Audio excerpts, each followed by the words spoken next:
which players are falling in dynasty value over the last 30 days. We're talking about that in today's video. As always, guys, make sure to hit the like and subscribe button and put a comment and tell me what you think about these dynasty fallers. Now, these are all fallers according to keeptradecut, which is, of course, as I always say, it's not a perfect tool, but it gives you a general idea of what the consensus feels about certain players, gives you a good idea on who you should potentially buy low on and sell high on. And we're starting it off at the running back position with Jaden Blue. Cowboys running back, as you guys know, I'm actually pretty excited about Jaden Blue, and I think there's a chance about a role in in the Cowboys offense this year. It's kind of open. I mean, it's going to be probably Javonte Williams, but they're going to use multiple backs most likely. Does that mean that Jaden Blue is going to be fantasy relevant in year one? I'm not sure, but I really do see him as kind of a Tony Pollard type of potential player. And I'm talking about Tony Pollard in one of his best years where he was playing as the 1B to Zeke, where he was super efficient, caught the ball, had a decent amount of touchdowns. Now, again, tough to expect something like that from year one from a guy like Jaden Blue, but he is falling a little bit. I'm not 100% sure why. I know the report did come out, and I'm not sure if that's affecting this, that he's lazy. And I think that was one of the beat writers of the Cowboys. And of course, the Cowboys, I think, came out and kind of said that's not true. But also, other beat reporters kind of said the same thing, which makes me tend to believe that that it's not true about what was said. But it is something to keep an eye on, because when you hear stuff like that, it does worry us with these guys who, who were drafted kind of on day 3. I think he was round 5, Jaden Blue, of the potential of like, hey, if they are lazy and stuff like that, there's a good chance they don't make the team. But again, from what I understand, that it was just that one kind of beat writer that said that, and even other beat writers are coming out and saying like that's just not true. So excited to see what we get from Jaden Blue. I mean, the opportunity is going to be there for sure. Tony Pollard from RB 35 to 38. And again, we're recording this on July 25th. So there's not a whole lot of movement that's happened in the last month, just because there's, it's kind of the dead period of the NFL offseason. The post OTAs, pre-training camp, month-long dead period. And, training camps are obviously starting up. And so we're going to get more news and more risers and fallers. But Tony Pollard fell a little bit. I kind of really like Tony Pollard this year. I've kind of liked him, last year as well. I think he was better than we expected. He hasn't been as good as he was, that year with him and Zeke together. And I think that's why people have soured on him a little bit. But if you actually look at the stats, 2022 was his big year. He put up over 1,350 total yards with 12 touchdowns and 39 catches. But you actually look at his stats over the last 3 years, and they're all pretty similar in terms of just the raw numbers. He has over 1,300 yards each of the last 3 years, 1,378, 1,360, 1317. He has right around that 40 to 50 range of catches, 39, 55, 41. So that averages out to about, I would assume, right around 45-ish. The big thing is just the touchdowns. In 2022, he had 12. The last 2 years combined, he has 11. And that's the big thing that's kind of really been holding Tony Pollard back from being a usable RB2 to kind of guy that we were expecting a couple years ago to be an RB1. And so I think we're going to get some more of the same for Tony Pollard. I feel like the team, the Titans that is, have kind of showed us like, hey, Pollard's our guy. This is what we paid him a bunch of money. We used him as our main guy in the beginning of the year. It was all the touches were going to Tony Pollard. Now, he wasn't necessarily playing, Tajay Spears had his role, but when you look at the actual touches, most of it was going to Tony Pollard. I mean, Pollard at the beginning of the year was playing 60+% of the snaps, and he was getting a majority of the running back touches. And it wasn't until the end of the year when Pollard got a little beat up where Tajay Spears went off. And so I just think that we could kind of see a little bit more of the same with Tony Pollard. Maybe Tajay Spears carves out a bigger role. I know the Titans are kind of saying that they plan on kind of using them as like a 1A, 1B. I think the proof is in the pudding a little bit, and I'm kind of following what they've been doing rather than what they've been saying. That's generally how I follow news like this from coaches and GMs. And last year, again, they paid him a bunch of money. They gave him all the running back touches, especially in that first half of the season. And Tajay Spears was kind of just, a change of pace kind of role player, not a 1B. And there's the potential that this Titans offense is just better. If Cam Ward is the real deal, guys like Calvin Ridley and Tony Pollard are going to benefit from it. And we could finally see, Tony Pollard get back to that 8+, maybe even 10 touchdown type of season with still probably 1,200 total yards on the ground and 35 to 45 catches. So I think he's a pretty good value here. I think you're kind of getting him at his floor.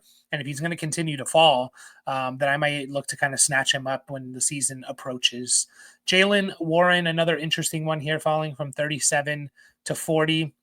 Another player that I just think is going to have a role. I would be very surprised if Jaylen Warren is healthy all year, that he's not a top 36 running back, even with Caleb Johnson there. And I know Caleb Johnson is going to get a lot of, the early downs between the tackle type of work, but there's going to be a role for Warren, and I think that's established already. And why I like targeting these type of players is because I think they for sure have kind of that floor. They have that role in the offense. He's going to catch passes. He's going to get some touches. Maybe it's 12 touches a game with 2.5, 2.5 catches a game. But then there's the possibility of him having more, right? What if Caleb Johnson has a hard time adjusting to the NFL? What if Jaylen Warren is just better? Like, there's a lot of things that are, potentially going to go in Jaylen Warren's favor that could increase his value, given that he already has that floor. So again, we haven't quite seen, the season that we want to have, want to see from Jaylen Warren. I know he started off the year a little beat up last year, but you kind of look at his numbers post bye for Jaylen Warren in PPR leagues from week 10 onwards. Like, Jaylen Warren was actually pretty good last year, even with the offense not great. Now, what I mean by pretty good is like he was a flex during bye week type of piece, right? Let's see here, 1, 2, 3, 4, 5, 6, 7, 8, 9. We're talking about 9 games here.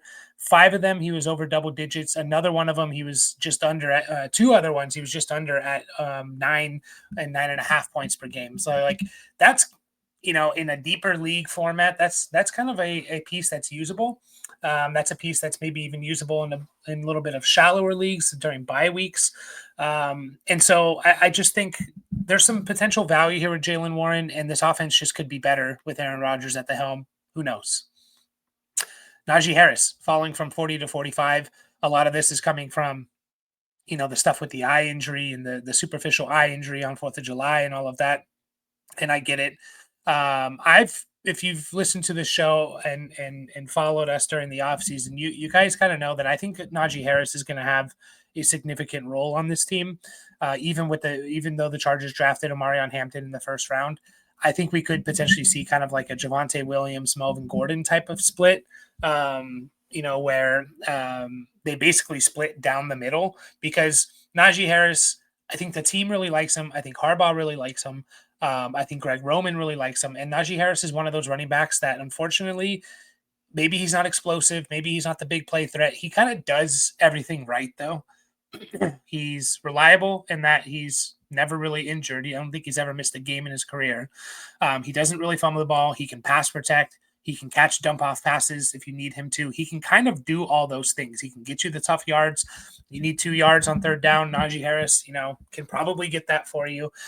And teams value that. They value that. Maybe we don't value that enough for fantasy football. So I am worried about Omarion Hampton year 1, in terms of just like, is he going to have that breakout season? Obviously, I'm not worried about Omarion Hampton's future prospects and stuff like that. I think he's on a great landing spot. Najee's here on a 1-year contract, but year 1, it could be a little bit of a thorn in the side for Omarion Hampton. And so that being said, the way that doesn't happen is if Najee Harris actually gets, hurt and starts missing time. And so I don't think this superficial, eye injury is going to keep him out too long. I mean, I didn't even double check today's news and whether or not he's actually back at practice.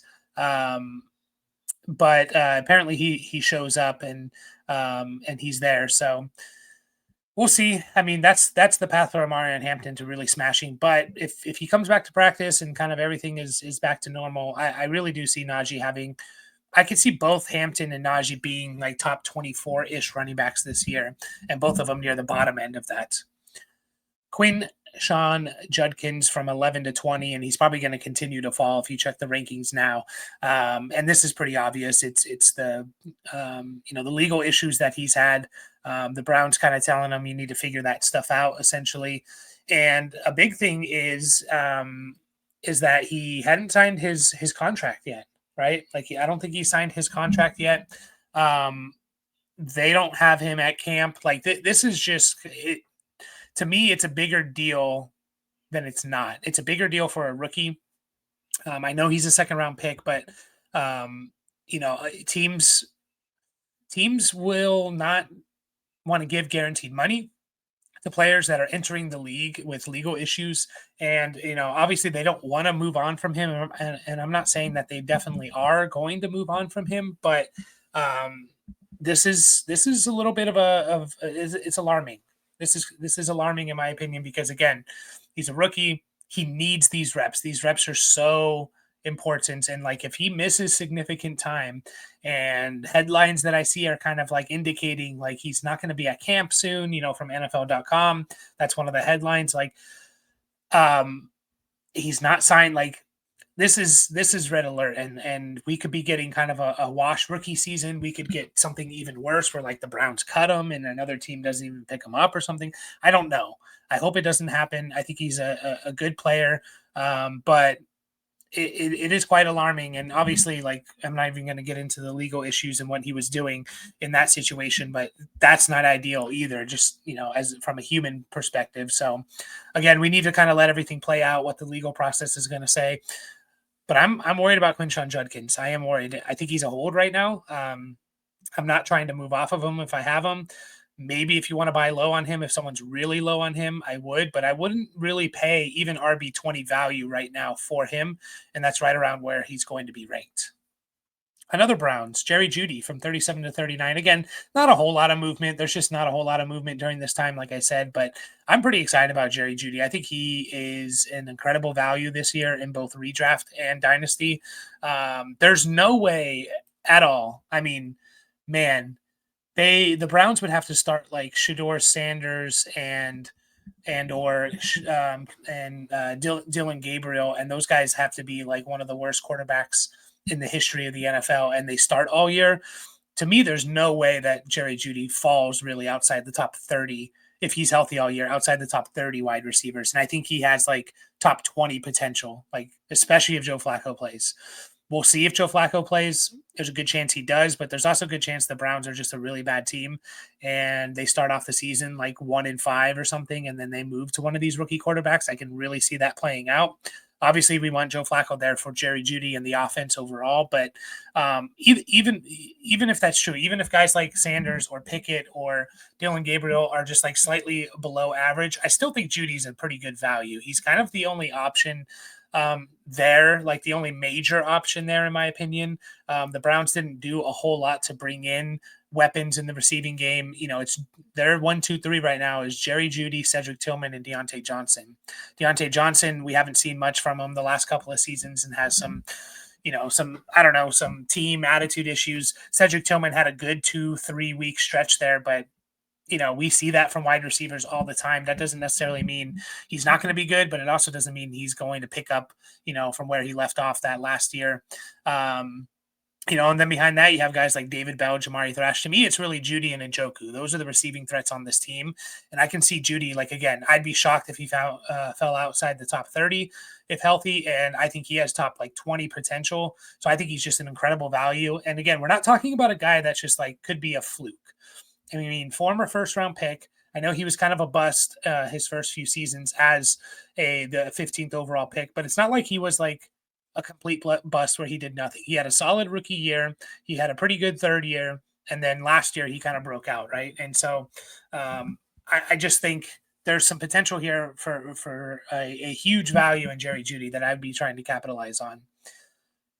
Jack Besh from 48 to 53. Not 100% sure why this is happening. I don't know if it's the Dante Thornton news where he was running with the ones, their other rookie wide receiver that they drafted in like the third or I think it was the third round, but maybe it was the fourth round.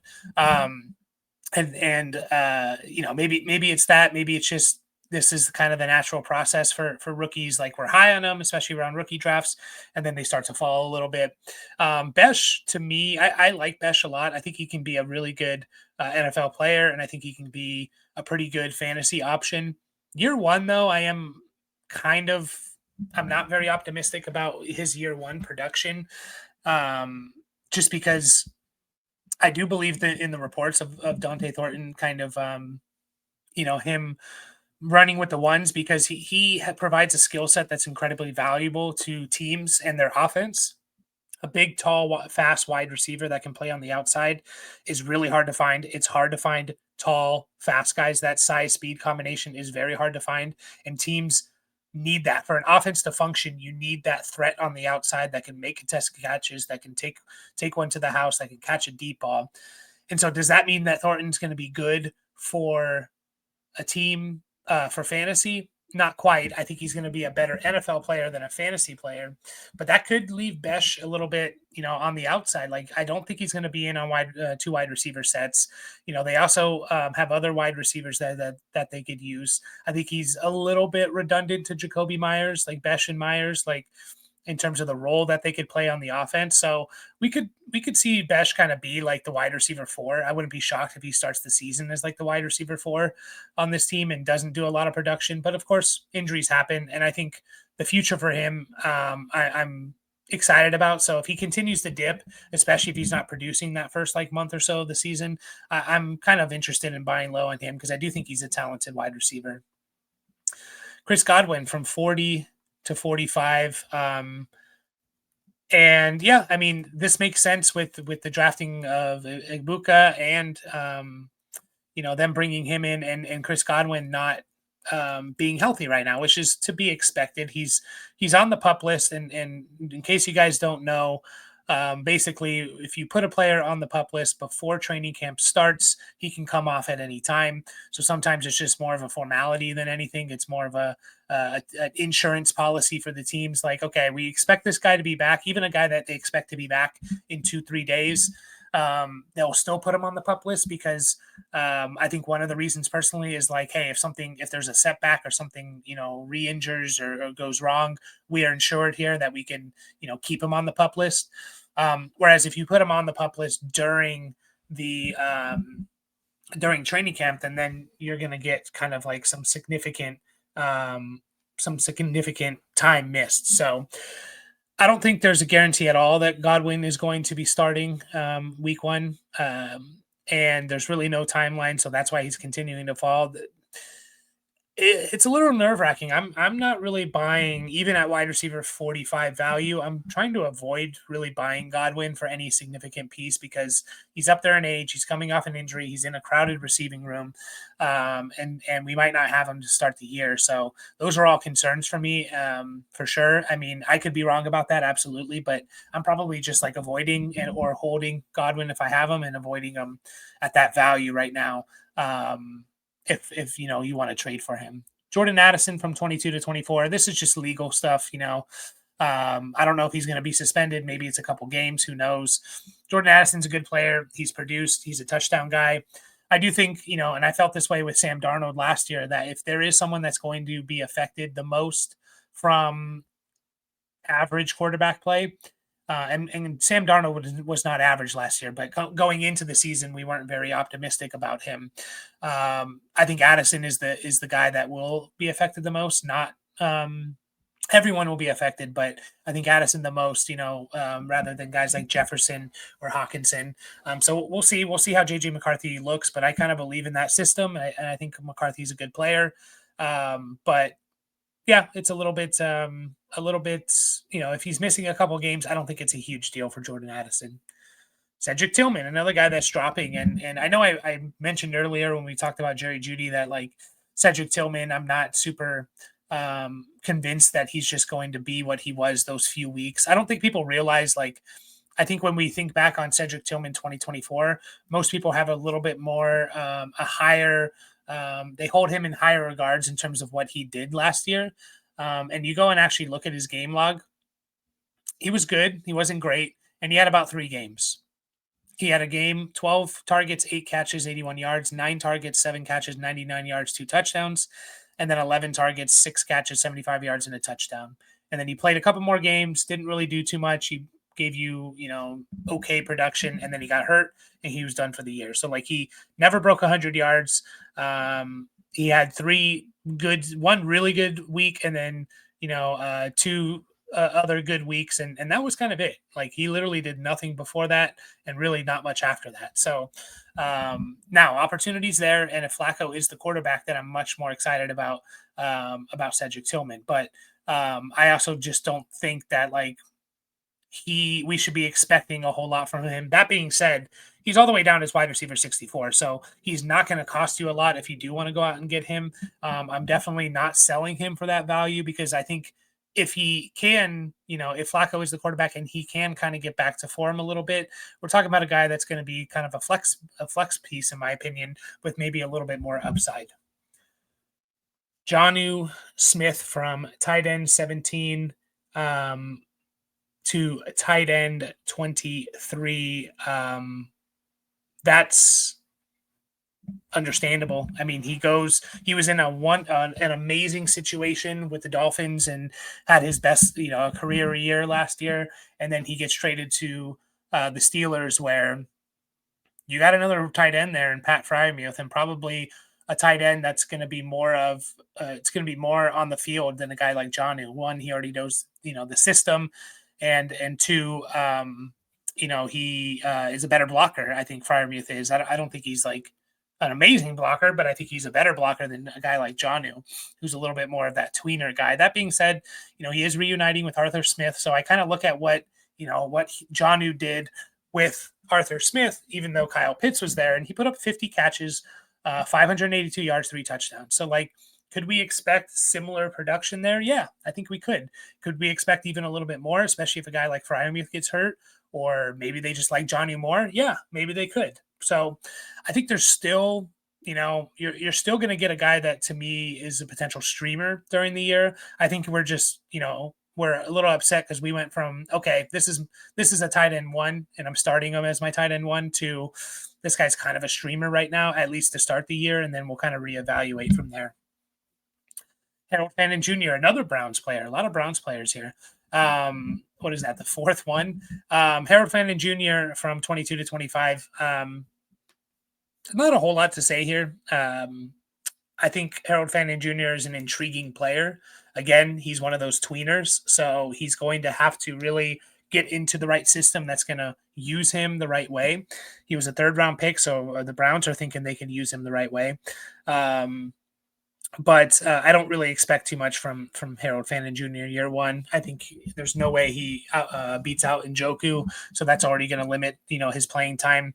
They're not going to use him as just like a wide receiver, in terms of replacing a guy like a Tillman or Deontay Johnson or something. So you're going to need an injury for Harold Fannin Jr., but that's fine. I mean, when you draft these tight ends late 2nd, 3rd round of your rookie drafts, you're kind of expecting not much from year 1, especially as a tight end. So I think it's fine to have those expectations and just continue to hold on Harold Fannin Jr.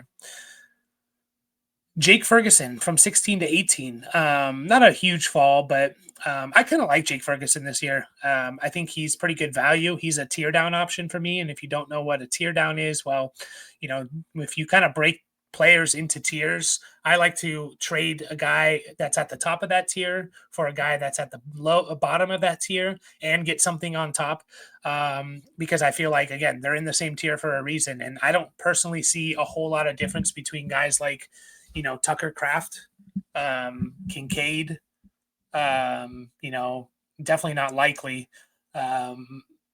even guys like Evan Ingram and stuff like that, and Jake Ferguson. Like I don't see a whole lot of difference there. And I think, you actually look at Jake Ferguson's stats again, and again, he wasn't that far off from what he did in 2023. 2023, breakout year, 71 catches, 761 yards, 5 touchdowns. Last year, He averaged the same exact receptions per game. He just had 8 less yards per game, and he missed 3 games, right? And so that's where like the numbers don't look as great. 59 catches, about 500 yards, no touchdowns. I don't really worry about Pickens like taking away from Ferguson. I think Ferguson is that baseline type of tight end where he's going to give you, streamable, startable numbers, 4 ish catches a game, 4 to 4.5 catches a game, 40 to 50 yards per game. And then you hope he has a plus touchdown year. That's what's really going to push him into, that top 7 tight ends. But to me, he's already like a top 12 to 15 tight end this year. That's kind of his baseline. And he just needs like 6 or 7 touchdowns, which I know is asking a lot, to really push him up into a top 10, top 8 type of guy. I remember 2 years ago that Dak Prescott was targeting the hell out of him in the end zone, in the red zone, and it only turned into 5 touchdowns. But usually, when you're getting a lot of targets in the red zone, like it's going to translate into touchdowns. So, I kind of like Jake Ferguson. He's one of my favorite tear down options as of right now. And then, of course, Pat Fryermuth for the same reasons. I mean, that Jonnu is falling. It's just now you have some competition there. I really don't know what to. I was pretty excited about Pat Fryermuth because I thought he was a really good value at tight end 21, being the potential tight end, being the tight end 1 for the Steelers and the potential second target on that team. Again, you kind of go back to what Arthur Smith did with his tight ends in Atlanta. That's really the only thing I can kind of base it off of. And both Kyle Pitts and Jonnu Smith put up over 50 catches. Both put up, Jonnu almost 600 yards, Kyle Pitts over 650 yards. So we could get both the side ends getting 500-600 yards. It wouldn't be shocking, especially considering it's like DK Metcalf and a lot of question marks behind them. So, I think there's still going to be, I kind of put Pat Fryermuth in the same bucket as like Jonnu Smith and maybe even a slightly above him, because I do think he gets on the field a little bit more, just having, I said having known the offense, but Kyle Pitts Jonnu Smith should know Arthur Smith's offense, but just having been on the team and being a little bit better blocker than Jonnu, in my opinion. So that is all I have for you guys. Appreciate you all. Make sure to hit the like and subscribe button and join our Discord. Link is in the description. Catch you guys all in the next video.